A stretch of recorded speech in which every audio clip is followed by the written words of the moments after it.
this computer and away we go. So last exit on the left. Last exit to the left. Should have been live on YouTube today, but I'm so horrible at technology that we're gonna just have to put it up later. My skin is crawling at how bad you are at this. Thank you. I'm so upset, Bill. I'm sorry. I can't hide anymore. And Brandon is just like, he's looking at stuff. He doesn't want to be a part of this.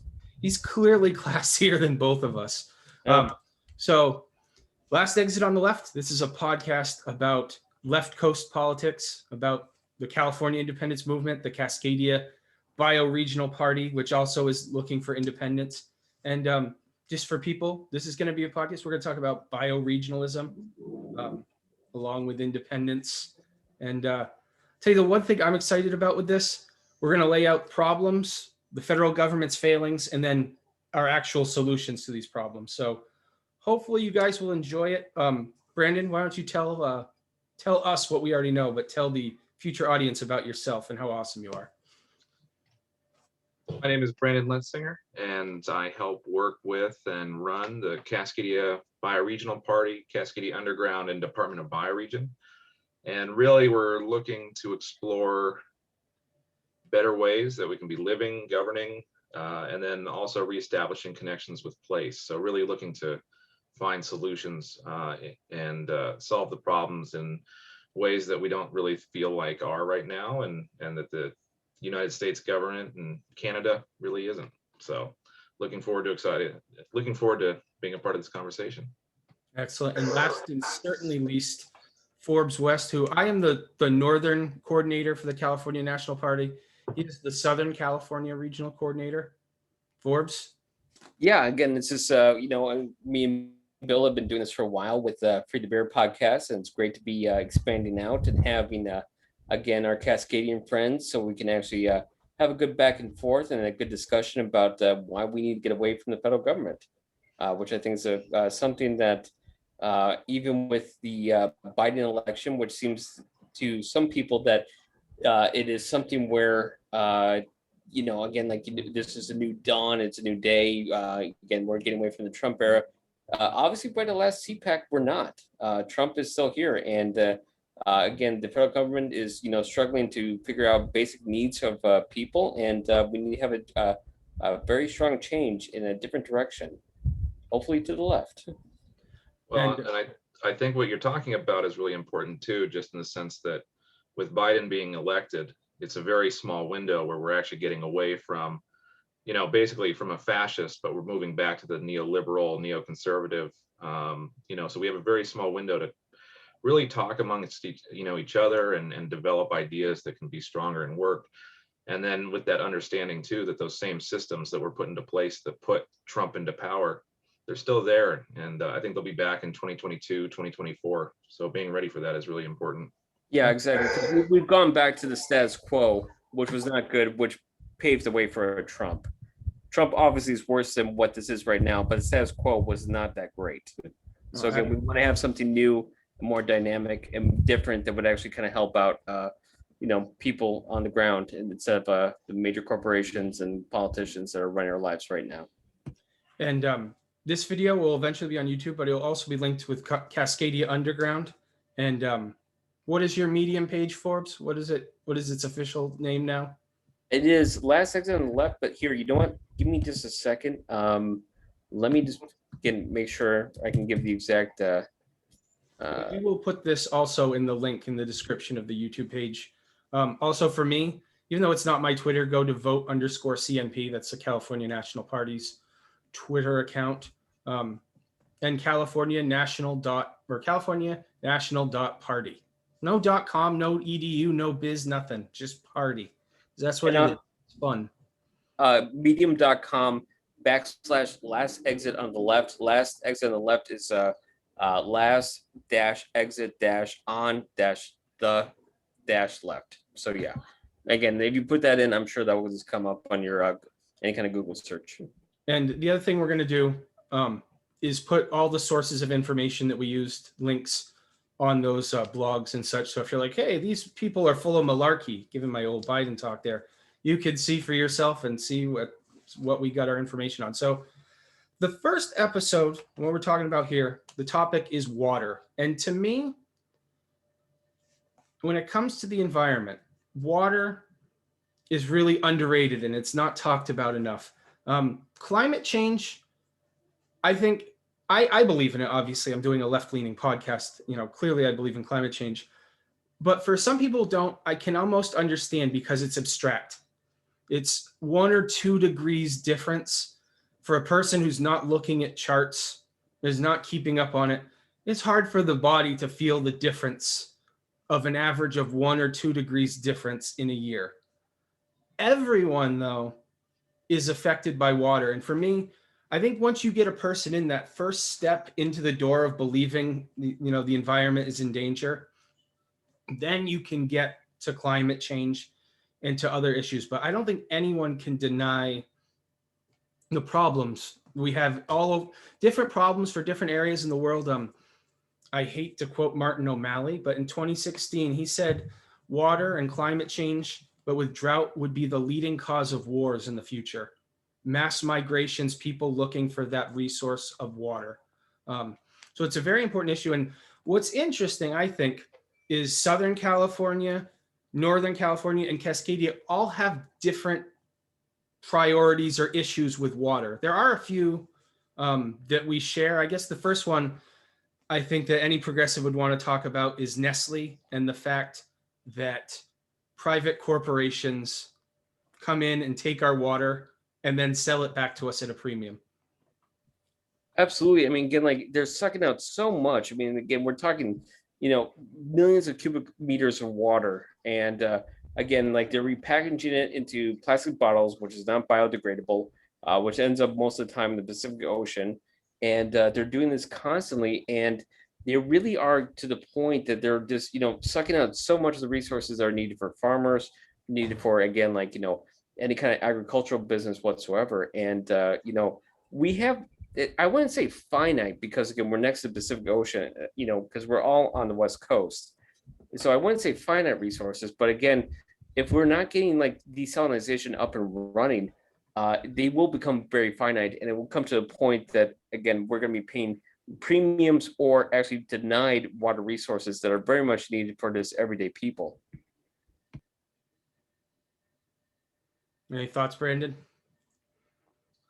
I agree.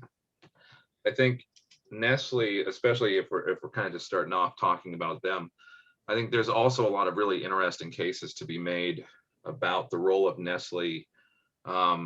Really also like the powerful lobbyists that they employ to undermine the will of the people, and kind of how this plays out in relationships between state governments, county governments, city governments, and the undermining of basically public water rights and public water access. And so, especially up here in Cascadia, I think one of the most impressive things that I've certainly witnessed, and that like the environmental movement has really seen, has been a lot of very direct frontline actions by climate activists that have galvanized public support against Nestle, against the privatization of water, and then started very public initiatives and referenda that actually limit the ability for private companies to bottle water for private use, and really like starting to institute this idea too that when it comes to water, we have to have a public benefit, and that should be considered as part of the price of what goes into it.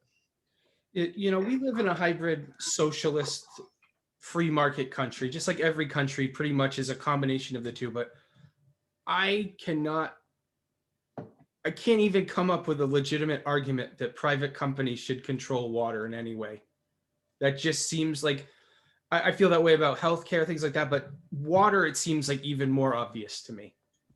Well, it should be a human right. I mean, it should be something where, again, we would not deny water to anyone for any reason, any time. But when they're sucking up these resources, and again, they're putting it back in bottles that are, again, not biodegradable, sending them out into the ocean, it is causing a cascade of catastrophe for many people in the long term. Because after a while, they're not going to be able to get it without paying through the nose. And after a period of time, it's going to be worse and worse. And again, we're talking about like affecting our food resources. We're talking about like, affecting again, like the everyday citizen with all these things.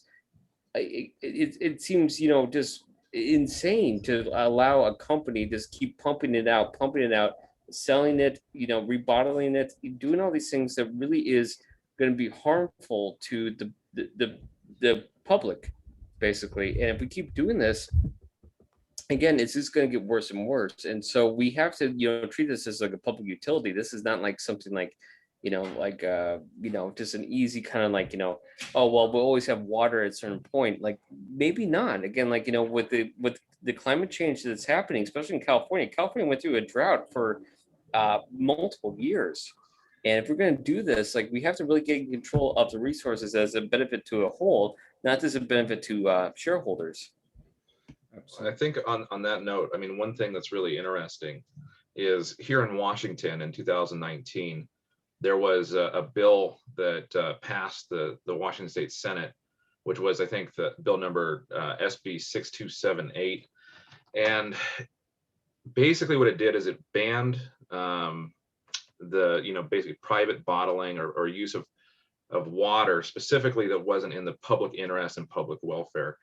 And what sparked that bill, though, was that there was a community called Randall, a small town near Mount Rainier. And it was not Nestle. It was a conflict with Crystal Geyser, which is another water bottling company. But someone leaked internal memos that was showing that they wanted to build a bottling facility. And as part of that, they were going to basically launch a whole underground media campaign, and then had a plan to actually sue the local residents to seize the water rights. And when these internal documents were leaked, like somewhat illegally, it sparked a huge outcry. And that's actually what got Congress launched like an investigative committee to investigate it further and all these other things.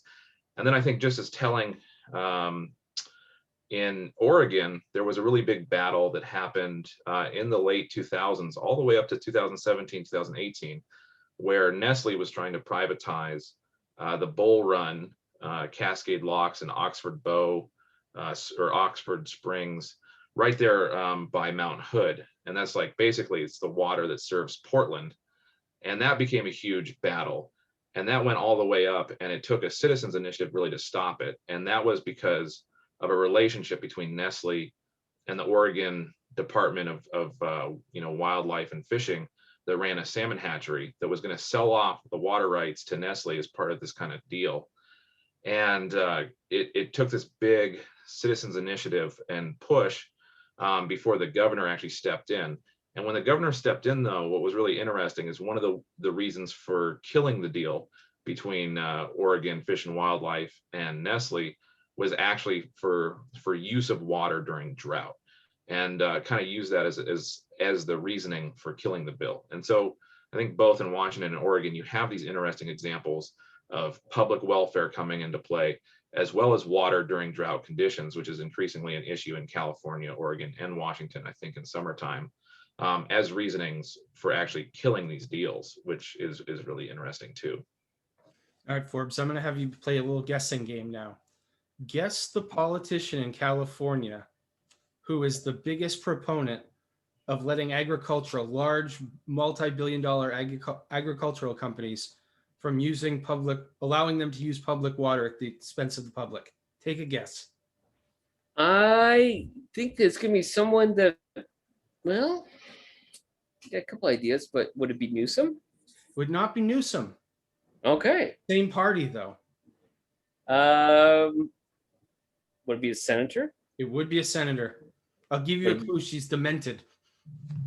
And she should. Dianne Feinstein is actually doing that? My God, why am I so surprised about that? Why did I not think that in the first place? Again, she is so out to lunch. It's great. Yeah, fantastic with her. Again, she's doing a bang up job. I mean, again, when she's actually cognizant, which is probably about like for 3 hours a day, but sure.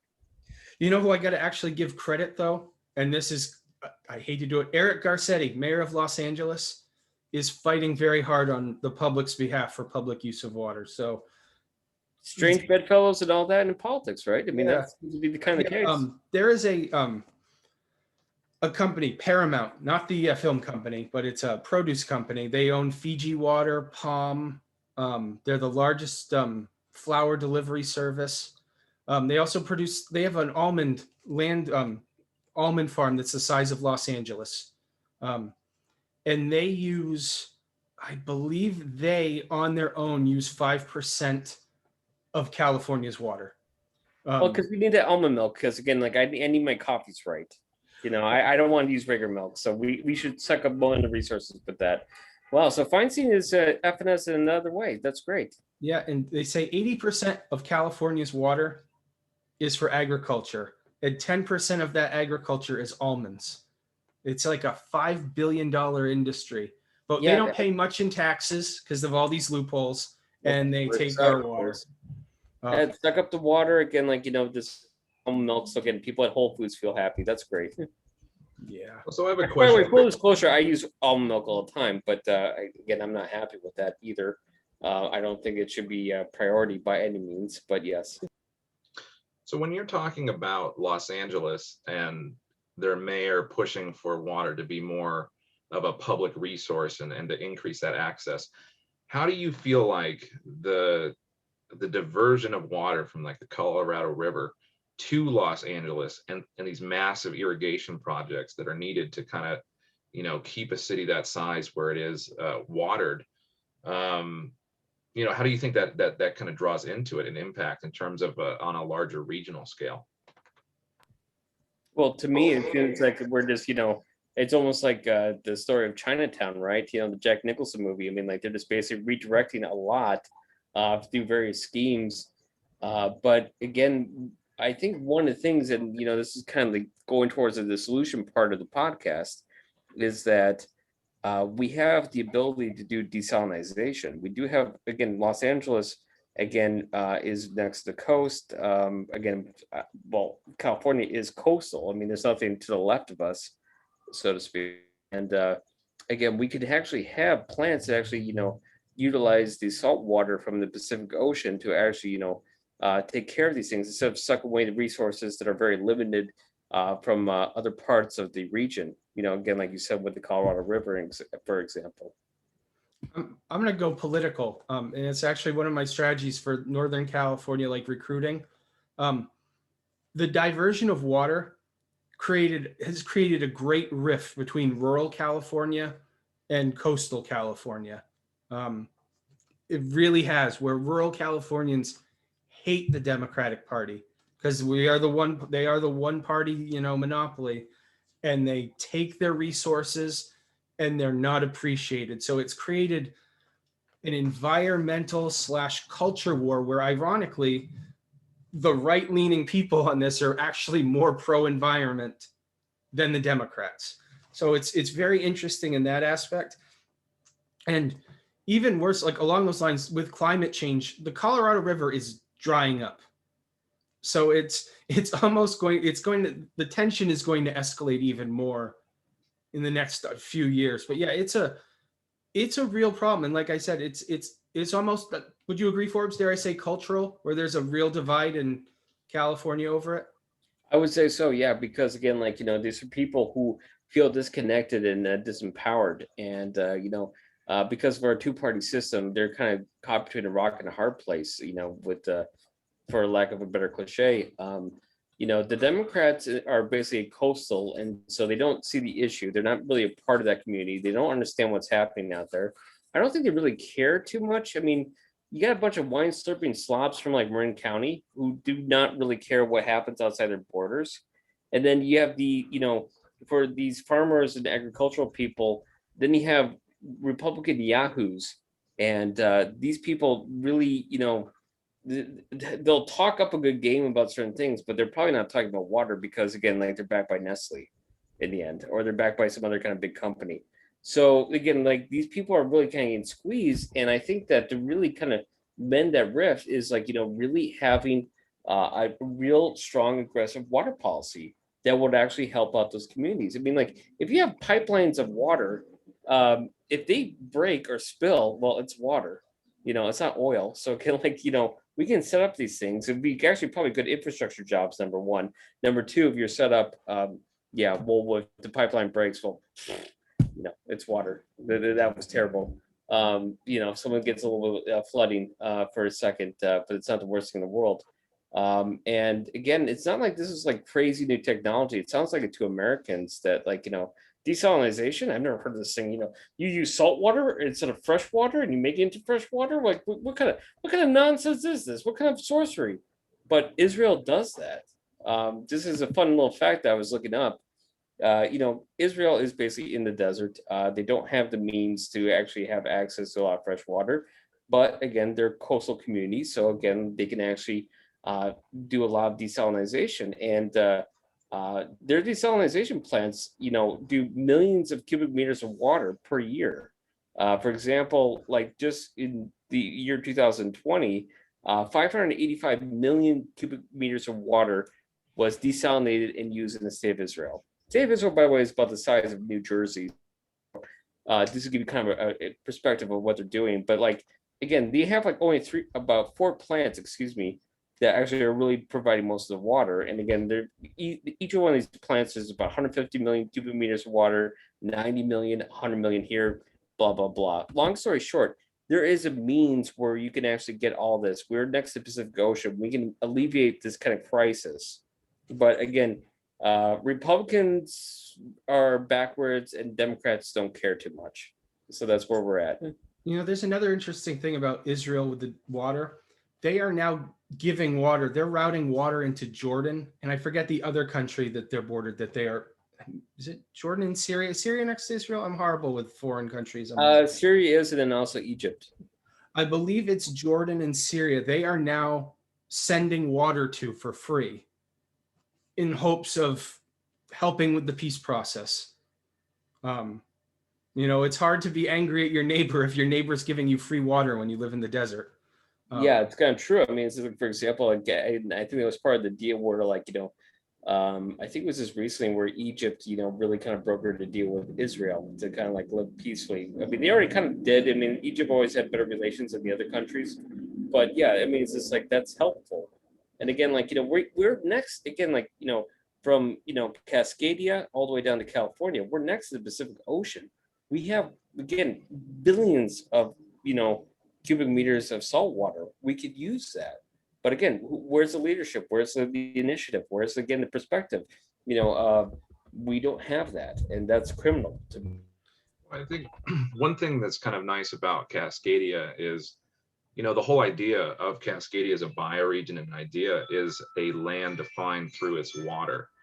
And in broad strokes, it's the watersheds of the Columbia, the Fraser, the Snake Rivers, and then all kind of together, working together from that spot where rain kind of first hits the mountain all the way down to where it connects to the Pacific Ocean.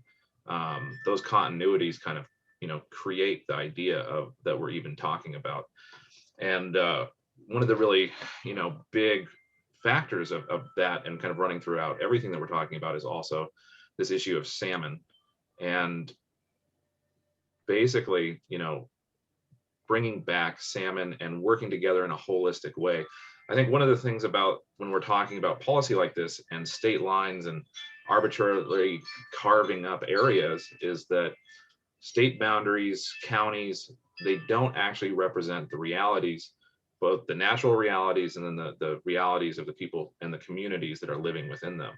And because of that, we do have decades and hundreds of years of litigation, lawsuits, and it creates systems of competing interests all working together with people seizing land rights that aren't necessarily using them, rather than these other systems. I think there's a really interesting case that you can also look at, which is the United States second, I think, USGS director was a guy by the name of John Wesley Powell. And when he basically was the first person to fully explore the Colorado River. But when he went west of the 100th meridian, it became very apparent that we live in an arid region, and it's much more arid than, our eastern counterparts. And so he foresaw in the 1870s even that any system of governance in the Western United States that was not based around water was doomed to this type of failure, was doomed to these decades of litigation. And so really kind of proposed his vision. And it was after the Civil War, before a lot of this area had been mapped, but his whole vision was built around creating watershed-based communities, and he called them irrigation districts, basically, specifically foreseeing a lot of the issues that we've now been paying the price for.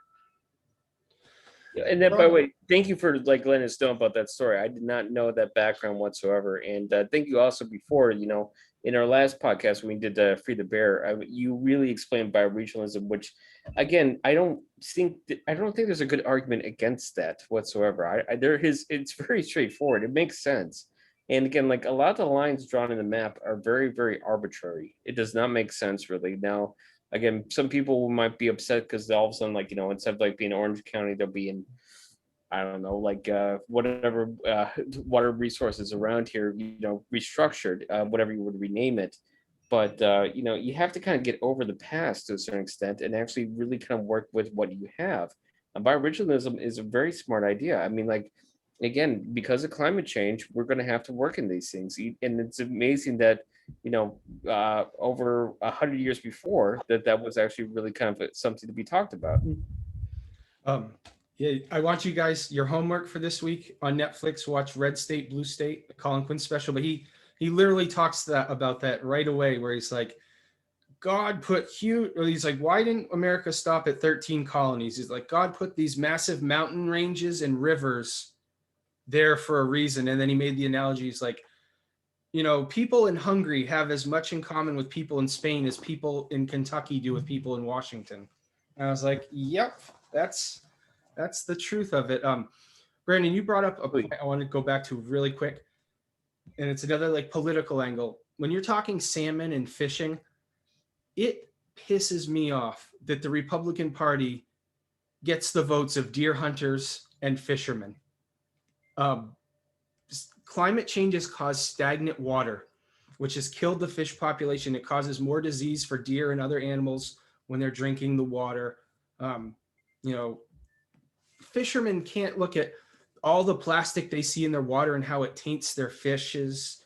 That should be a group that progressives should easily be able to woo. And it frustrates me that in Oregon, when we're talking about the salmon, it was a Republican state senator who brought this up and beat the Democrats to the punch. In a beautiful play. Well, I think it's really interesting, and I do actually think what's nice is this idea of bioregionalism really does cross a right-left, urban-rural divide, and it really does make it about things like water, or things like fires. Fires act bioregionally. So whether or not you believe in the idea or not, we're going to need a bioregional approach to address the issues of the 21st century, whether it's drought, disasters, agriculture, water.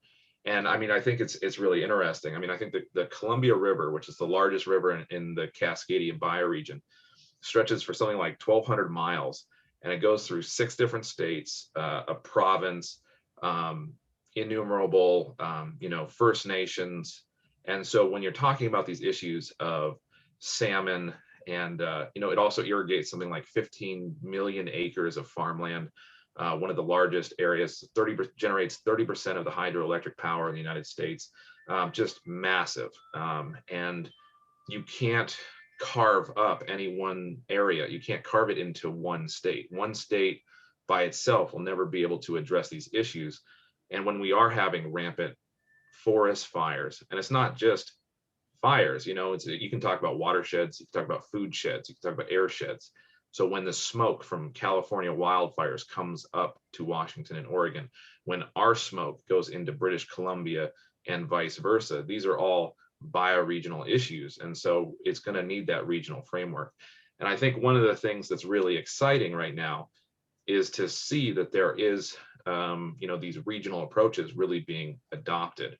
And it is taking into things like indigenous fishing rights, rights of travel across the border.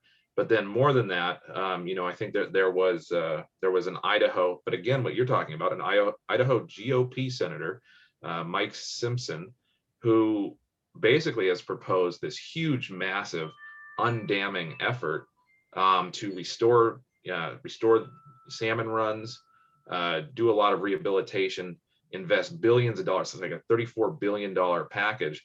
And he actually wants to pull from Biden's infrastructure investment projects and put a cost on those dams and the power that they generate, and then say, all right, rather than arguing about it, let's just take this money and invest it in the local communities to offset those costs. And it can bring together this great broad-based coalition of hunters and fishermen and tribes, as well as farmers and people on both sides of the aisles, and especially climate change activists and environmentalists. It's a win-win-win-win, no matter how you look at it. And I absolutely think that Democrats, progressives are getting caught behind because they're not looking at this type of bold visionary change in that regional context, on which we have to be looking. I think so much of our national politics get locked in these frameworks of the county, of the state, and don't actually go far enough to really address the change that we need to see.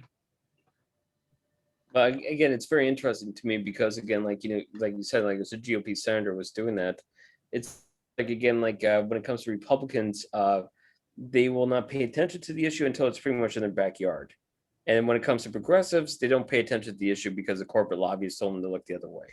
So, it's kind of, again, like it's one of these things where, like, it's strange bedfellows. Again, it was an, overused cliche, but it's kind of true. It's just like, we can build coalitions to actually address that. But I think what it goes back to is that really, again, the bioregion thing is more important than these kind of state lines thing. Like you said, like, again, it's causing hiccups with, like, you're talking about the Columbia River, for example, that, again, like, a certain state only has like so much of it. They can't really address the issue. They have to coordinate with all these other like local entities. That doesn't really work too well. Well, I think a great example of where bioregional at least works with us, with Cascadia and California, is Oregon and Northern California work great together on fires, because it doesn't matter what side of the border a fire is on. If it spreads to your side, you're dealing with it too. So like during our forest fires, Washington firefighters, Oregon firefighters, even Idaho firefighters really came to California's rescue. And I thought it was a beautiful thing. I wanted to kind of switch topics on a little solutions. I was reading up on, just ways to conserve water. And Sonoma County is installing for people's houses for free, certain houses, low impact toilets that use less water, because they realized it would save them money in water by just installing them for free. So something I want to bring up with the California National Party eventually is, let's save money on water and let's have a program where we hire plumbers to go in and install, or if a person's qualified to install their own eco-friendly toilet, build them here in California, and it pays for itself. And I think it was an interesting solution that Sonoma found. I hope they expand on it, but like simple things like that can be nonpartisan. I mean, like Republicans aren't going to say no to, hey, you're going to give plumbers a whole lot of jobs. I mean, Joe the plumber is right in the Republican wheelhouse. So it's one of those issues where Republicans are not going to say no to plumbers, and it helps everyone and it makes progressives look good too. So that's one of those, looking down the line, is an example, kind of a nonpartisan solution that could really help with this conservation of our water and having better use of it. I would just say one thing. I see what you're talking about, and I think it's a great idea. And I think it's like one of these things that's so important because, again, like it addresses, we've been hearing for years, we've been beaten to death with like the idea of supply side economics, right? The wealth will trickle down, that kind of stuff. And again, this is a demand side thing. You start putting out those jobs, infrastructure jobs, that will start boosting up the economy a lot. Because again, if you're changing over toilets, you're changing over like piping systems, you're doing this, you're providing, like, again, a lot of work for people. That is going to be very helpful. When it comes to Republicans, however, in theory, they should be behind this, but most of the time, we notice that anything where there's a demand side, where like they're trying, like, government is actually providing demand for economic services. They just, they kind of look like deer in the headlights after a while. They start blinking and go like, well, you guys did the tax cuts again. So like that kind of stuff, like, it kind of showcases that there's interesting ideas where either Democrats are not even thinking about this, and then Republicans will, in theory, they should be behind it, but I think that really, when a push comes to shove, then all of a sudden they just go, well, again, we're wasting taxpayer money on this. Ta-da, the end. Yeah. Yeah, and don't underestimate. I mean, you're talking about low flow toilets. I think that's been a talking point against the environmental movement specifically. I think for years, right? That you'll just never be able to flush and all these other things. So I think if you can think it, they can think of a way to probably argue against it. Well, wasn't that what Trump, like, didn't he have like not toilets, but That's wasn't right. like the showers? Showers. He was like Yeah, obsessed. It was like a weird personal obsession with that. Right. And again, that's what I was talking about. Again, like, this is all about going back to breaking out of the two-party paradigm, because again, like, Democrats don't think about it. Republicans will just, in theory, should be behind it, and going to make sense rationally, but it's a very irrational party. Well, I also think people are ready and thirsty for the change.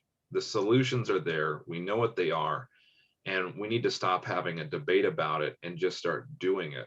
And I think people are really hungry, not just, I don't think we need to appeal to the lowest common denominator anymore. I think we need to appeal to the people who are ready to adopt the changes and are looking for people to have a spine and actually stand up and say it. And I think people are tired of having parties and politicians that are bought and paid for that won't. You're absolutely right. I mean, if Donald Trump's election proved anything, it was that Americans were thirsty for change. I mean, you can even look at Obama, was relatively inexperienced. It just, people were itching for anything different than the establishment. Granted, both were the establishment, but yeah, we're looking for change. I'm kind of, I want to say naive, but I don't know as much as you guys about a lot of things. What are your thoughts on gray water? For irrigation is a solution for a lot of this. Well, I think, to me personally, gray water is an interesting idea, because again, like, the recycling of that would be actually pretty beneficial, and it seems like we already have the technology. But again, like, the problem is like, with all these problems we're going to be talking about in this podcast, the problem is that the solutions are out there, but there's a lack of leadership initiative, and no one wants to go on the try new things.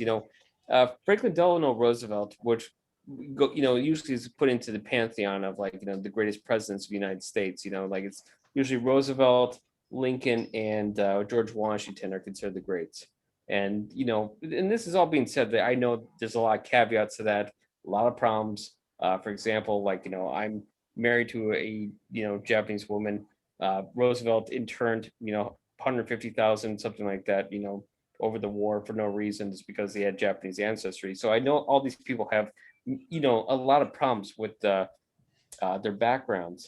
But that being said, when it comes to Roosevelt, the one thing that I thought was a true mark of leadership, especially through the Depression and World War II, was that he did trial and error. He was open to new ideas just to try to work it. Even though his platform in 1932 comes across extremely conservative, it was all about, cutting taxes, balancing the budget, because, before the Great Shiftaroo, Democrats back before 1932 was considered kind of more the conservative party, and Republicans were considered more the liberal party, more or less. But that being said, his platform was set up to be basically a conservative platform, and he went against it and tried new things just to see if they worked. And sometimes they did, and sometimes they didn't. But that was a mark of leadership, and we don't have leaders who actually are able to go, you know what, I'm going to try something. Maybe it doesn't work, but we have to try something, because again, we're in the middle of a crisis.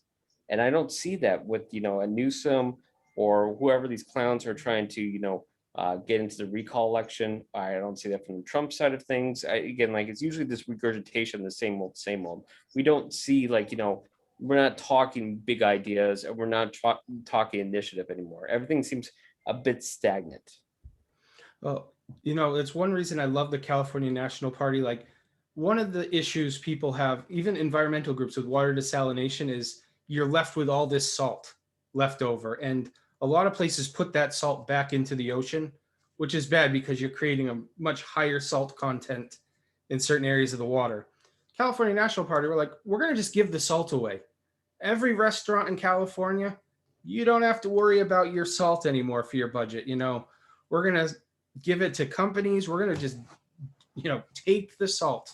I was even mentioning to Theo, our vice chair, I was like, people love marketing like California is this cool, trendy place. Like, let's sell California salt to people and be like, and give all the proceeds to it, to a certain good cause or something. But yeah, there has to be outside the box solutions. And like a lot of times people will just get discouraged because you put up one roadblock to a situation. And that's hopefully what we're going to do with this podcast, is kind of break these barriers. We're that important. Absolutely. To have it. Well, because again, California independence and the Cascadian movement, again, are providing new original ideas. Again, we all know that the system is broken. We all know it's stagnant. We all know, again, it's corrupt. Again, this is not news to anyone. I don't think there's any Republican or Democratic registered voter out there who's going to say, like, you know what, again, like everything's fine. We should just be doing things the way it is. No, people are hungry for new ideas, and hopefully we can get that across. And hopefully we can have some kind of new system. The federal government, and again, also like parts of Canada, like it's not working for us. We need to have a new, system of, thoughts, laws, and ideas. And we're just not getting it at the moment with our current leadership. Current leadership is, a lot of party hacks when it comes to Democrats, and a lot of crazies who are right wing, who are definitely, they want to have some new ideas, but it sounds like something from 1930s Germany. So we got to kind of move past that. I will say another big issue along the lines of water that really affects where I live in Solano County is marshes, brackish marshes, salt water. Just that in the place where fresh and salt water meet. We have this beautiful, I think, a beautiful large marsh area. It's the largest in North America, and it's beautiful. All sorts of rare birds fly there. It's like a duck capital.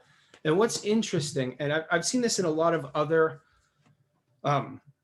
water policies or even environmental policies, Ducks Unlimited and duck hunters are really some of the biggest advocates for things like water that we have. And it's interesting. I know Brandon was talking about the coalition. You were talking about coalitions. It's interesting, at least where I live in Fairfield, California, the coalition that has worked to protect the marshes, because I have a friend who's an environmental lawyer, and she's had to prosecute companies that are trying to build, residential like areas in this, because it's beautiful. You have these slow meandering, I'd say a river, but I don't know if it's technically a river, but like where you have prime fishing, and like developers want to come in and build houses along there and make, and they could sell them for $1 million a pop easily. But it's duck hunters and it's fishermen in my area who are fighting this. We're saying, hey, we don't want you here. So just another reminder along those lines of how we got to build coalitions, especially for the water and the environment. Well, you were mentioning gray water, and I think that that's a really interesting example, because a lot of times, even here, the changes that we need to make aren't actually legally accessible under the current system or current laws. And I know, like composting toilets, it's the same thing. And I think gray water in a lot of places has an uphill battle under a lot of zoning laws that literally don't let you use gray water, near other things, even though you can build in really effective, systems of filtration and all the rest, and then be able to reuse, your own water along with water catchment. And I think a really interesting example of how that's kind of being countered is honestly by innovation of people living here. And here in Seattle, we had an organization which is called the Bullitt Foundation, and they built something they called the Cascadia Center. And they wanted to, basically it was an environmental organization and kind of a conservation organization. And they wanted to put in all of these building practices, LEED standards and other things, and basically make the world's greenest kind of mixed use commercial residential building. And we're basically able to get a very large grant and build all of these things in. And by doing that, they were also able to do all the research needed to change the zoning laws, which often is very prohibitive. It's very expensive to do the research needed to create and actually change and build in the changes needed. And so by doing that, they were able to actually change that. And then they built this great building, and it's still here, it's on Capitol Hill, but it generates its own power, it filters its own water, it catches its own water, it has its own gray water system for reuse.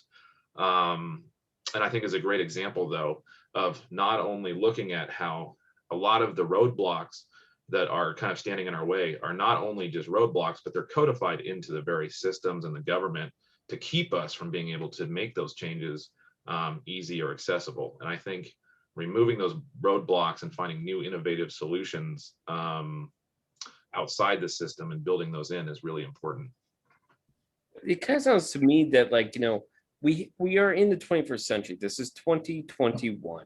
We're in the 21st century, but we're being hindered by 18th century and 19th century frameworks, and it's not kept up. We're centuries behind now. And again, like when it comes to distinctions about like territories, for example, again, we have things drawn on a map. Again, it doesn't really pay attention to like bioregions. Also, again, when we have like new systems, using like gray water, solar, whatever. Again, we're being hindered by, again, like zoning laws and crap from, again, a couple centuries ago. So again, I think one of the biggest things is that we have to, for lack of a better term, have a revolution where we actually can start to refigure things to the normal environment of what is today, not what, founding fathers, half slave owners thought about, 300 years ago, or again, what, settlers in California and the West Coast thought in 1872. Absolutely. So I think we've covered all we can now for water. Brandon, do you have any news unrelated in the Cascadia movement? Anything you want to bring to our attention?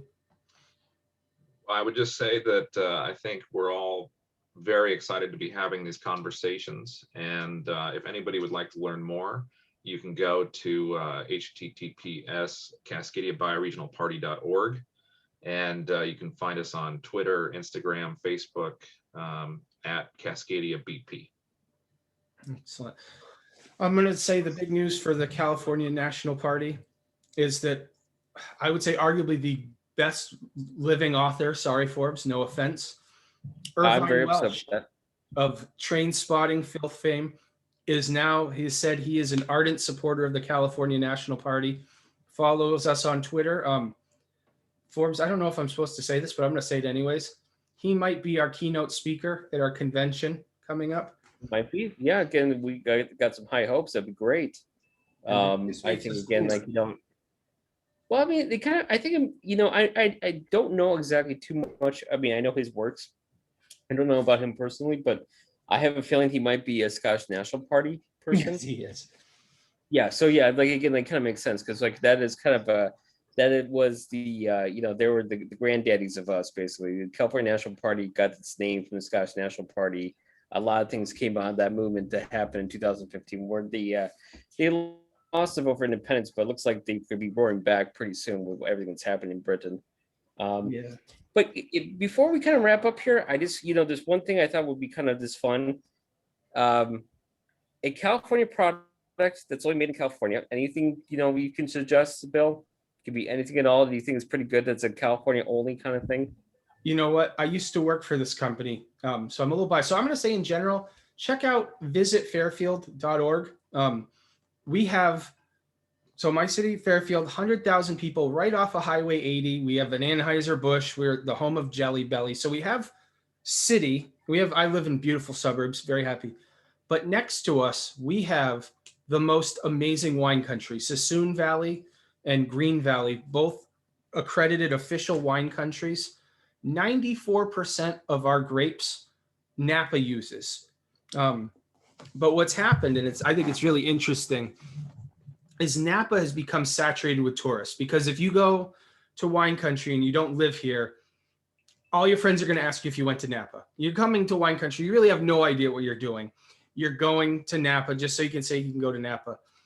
So all of these boutique Napa vineyards, or all these vineyards, are now opening boutique vineyards and wine tasting places in Sassoon Valley and in Green Valley, so that locals, people from Sacramento, people from San Francisco, who are tired of paying arm and leg for Napa wines, are now coming to like where I live. It's 15 square miles of beautiful wines. We have an awesome olive oil mill, some really good restaurants, a couple local breweries, but we have this real like hidden gem of a wine country where you could easily spend a weekend here and not think of Napa once.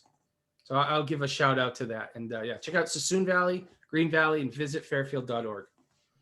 And just one thing too, because my crippling alcoholism, I will just mention Breaker Whiskey from Buellton, California is a great one.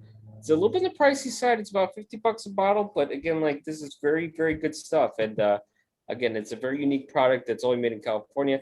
California, if you don't know, for the longest time had so many laws against, basically they were prohibition laws that were put in force until like about like 2015. So again, like, we actually opened up and had micro distilleries actually pop up all up and down the entire state. And so Breaker Whiskey is a very decent one. So if you're into that kind of thing, it's good stuff, but it's not the cheapest thing, but it's quality. It's very much quality. It's worth every dollar. My wife loves And it. I'll get it. yeah, it's good stuff. Brandon, any kind of Cascadian stuff to kind of mention? Well, it wasn't what I was going to initially pitch, but since Bill is pitching Napa Valley and California wine, I'll just pitch that we have a wonderful little wine country in central Washington, where I think Washington and Oregon, we now have the oldest wine in the United States, because a lot of it burned up after the last California wildfires. And so because of climate change, we're going to have the best wine, and California wine is now trash. Depends on the wine. Zing. No, there's some sorry truth to to that. hear that. There is some absolute truth to that. And I, as a person born in New England who's a diehard New England Patriots fan, Drew Bledsoe has a vineyard in Washington, and he, if it wasn't for that guy named Tom Brady, everyone in New England would still be talking about Drew Bledsoe. So, no, you guys made great Pinot Noirs. Yeah, so all the California wine tourists are welcome to come up and try some of the new best wine in North America. Yeah, although if you want to go for Pete Syrah, you come to my neck of the woods. A quick question. Okay, so this Bill is from New England. I actually grew up in Chicago until I was 12. Brendan, are you born and bred in? Actually born and raised in Wallingford, in Seattle, in Cascadia. Okay, all right. This kind of curious because like it seems like I've been noticing a lot of people who were, at least on the California side of things, are actually did grow up in California, but love the idea of California independence. So that's just checking. I think it's quite cool. I think that, what's really interesting about the Cascadia movement is I would say it's probably about half and half. And I would say half are people who have grown up here, really love it, want to protect the things that they find special, and really do love the region and the outdoors and the identity. And then the other half of people have just moved here in the last couple of years. And I think what's really interesting is that they're really looking for an authentic way to hook in outside of a gentrification or an Amazon or kind of like a company party that you see sponsored online. So really looking for authentic culture and building that. And so that's really one of the things that we try to build.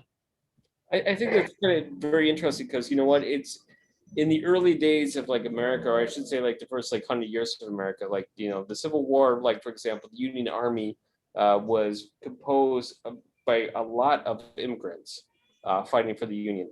And I think it's just kind of interesting that, it's kind of like a lot of people are moving to our areas who are buying into this kind of cultural and political ethos. And it's kind of like, it reminds me of like the early days of America, the promise of America. I'm not saying again like that actually was true. I'm just saying like the idea of the spirit behind it. A lot of people are buying into it, and I think that's what's happening with us right now, and hopefully at a much more honest level than what was going on back then. Right. So good talking to you guys. Next time, hopefully live. That's my fault, which is a lot of times it'll be my fault. But still lots of fun talking to you. Water everywhere. Let's all have a drink. California National Party, Cascadia Underground, and Forbes Last Exit on the Left Medium. Check them out and enjoy the rest of your weekend, boys. Yep, this is great. Good talking to you all.